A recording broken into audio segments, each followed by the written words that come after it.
Bonjour, dans cette vidéo un petit peu technique, on va apprendre à résoudre une équation rationnelle, c'est-à-dire composée en quelque sorte de fractions. Je vous rappelle, en seconde, toutes les équations qu'on résoudra se ramèneront à des équations du premier degré, c'est-à-dire avec des x, du type ax plus b égale 0, quelle que soit la difficulté apparente de l'équation. Dans notre cas, on va utiliser ce qu'on appelle la propriété des produits en croix, en s'assurant auparavant qu'on s'est débarrassé des valeurs interdites qui, par exemple, nous feraient diviser par 0. Ça, c'est le but du domaine de définition. Dernière chose avant de commencer, faites bien attention, cette technique marche pour les équations, mais elle ne marche pas pour les inéquations. Allez, on commence. Alors, on va commencer par déterminer ce qu'on appelle le domaine de définition, c'est-à-dire les valeurs de x pour lesquelles cette équation est calculable.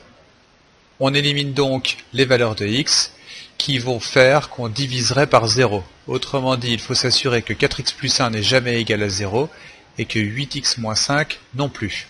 C'est pour ça que l'on va écrire cette équation est définie pour tout x tel que 4x plus 1 est différent de 0 et 8x moins 5 est différent de 0. Bon, c'est très facilement calculable. Ce sont des équations du premier degré. On cherche donc pour quelle valeur de x 4x plus 1 est égal à 0, c'est-à-dire 4x est égal à moins 1 car on a soustrait 1 de chaque côté du égal, c'est-à-dire x égale moins 1 quart, puisque on a divisé par 4 de chaque côté. C'est pour ça qu'on a ici x différent de moins 1 quart.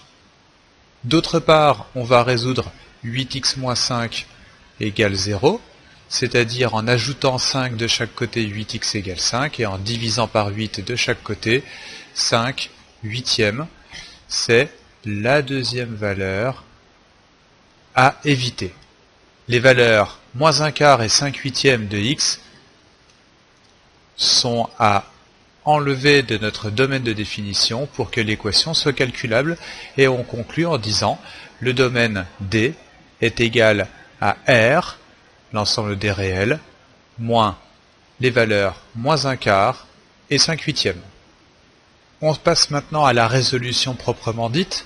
On est dans le domaine D, on est sûr de ne pas diviser par 0, on va procéder par équivalence. Tout ce que j'écris dans un sens peut très bien s'écrire dans l'autre.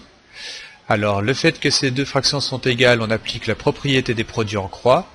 3x plus 2 multiplié par 8x moins 5 est égal à 4x plus 1 multiplié par 6x. Voilà les produits en croix. On développe. 3x fois 8x égale 24x carré. 3x fois moins 5 égale moins 15x. On a aussi 2 fois 8x qui est égal à 16x. Et puis enfin, on a 2 fois moins 5 qui est égal à moins 10. De l'autre côté, 6x fois 4x est égal à 24x carré. Et 6x fois 1 est égal à 6x.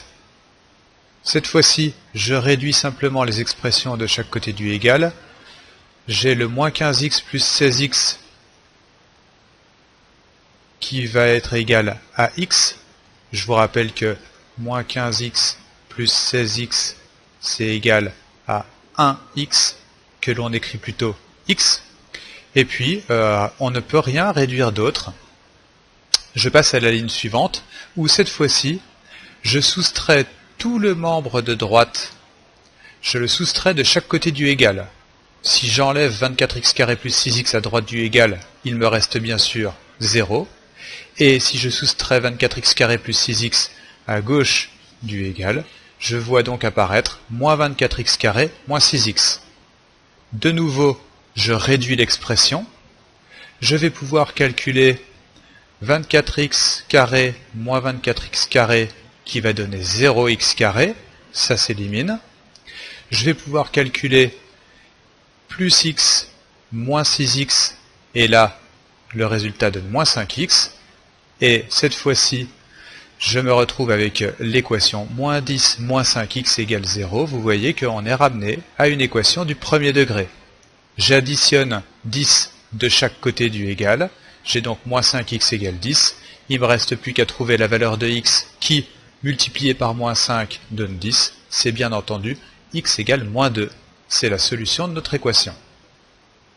Alors, on va vérifier que, effectivement, pour la valeur moins 2, l'égalité est vérifiée. On remplace x par moins 2 dans le membre de gauche. Ça nous donne 3 fois moins 2 plus 2 sur 4 fois moins 2 plus 1. On calcule rapidement. Moins 6 plus 2, ça donne moins 4. Moins 8 plus 1, ça donne moins 7. Et le résultat vaut 4 septièmes. De l'autre côté de l'égalité, on va faire de même. 6 fois moins 2 sur 8 fois moins 2, moins 5.